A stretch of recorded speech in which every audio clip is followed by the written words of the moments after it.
투자 시장에 입문한다면 ETF 투자부터. 고령화, 저성장, 저금리 시대. 저축만으로는 자산을 불릴 수 없음을 공감한 사람들이 코로나 팬데믹 위기를 계기로 더욱 활발하게 투자 시장에 뛰어들었는데요. 이제 투자 시장은 주식과 채권뿐만 아니라 가상화폐, 부동산, 미술품, 저작권, NFT 등 더욱 다양하게 확대되고 있습니다. 자산 관리에 필수로 자리 잡고 있는 투자. 그런데 막상 투자하려고 보니 어떻게 투자해야 할지도 모르겠고 큰 손실이 생기지는 않을까 두렵다고요?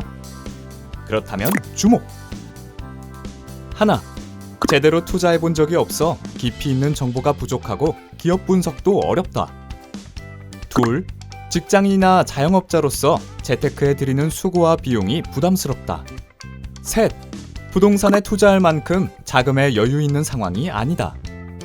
넷, 소액으로 분산 투자 효과도 누리면서 비교적 안정적인 투자를 원한다. 이런 상황의 초보 투자자라면 ETF 투자가 좋은 대안이 될 수 있습니다. ETF란 무엇일까요? ETF는 Exchange Traded Fund의 약자로 상장지수 펀드를 의미합니다.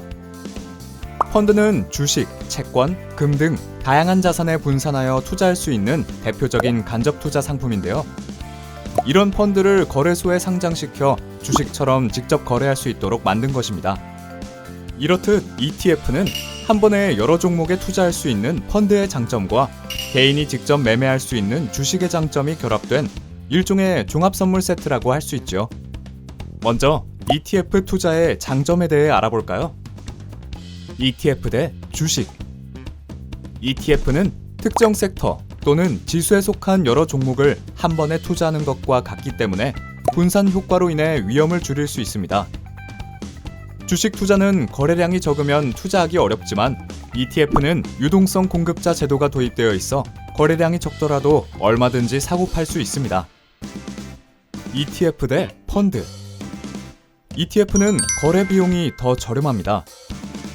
ETF는 시세 반영이 더 빠릅니다. ETF는 일반 펀드와 달리 주식시장에 상장되어 있기 때문에 투자할 시점의 가격이 바로 반영되고 매도 시에도 매도 시점의 가격으로 거래됩니다.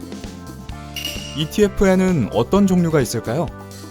시장 지수를 추종하는 지수형 ETF, 특정 업종으로 구성된 ETF, 원자재 ETF, 테마형 ETF, 이외에도 지수를 2배 추종하는 레버리지 ETF, 지수의 하락에 투자하는 인버스 ETF 외에도 통화 ETF, 채권형 ETF 등 매우 다양한 종류가 있습니다. 초보 투자자의 리스크를 줄일 수 있는 ETF. 그러나 ETF 역시 투자 자산임은 분명합니다.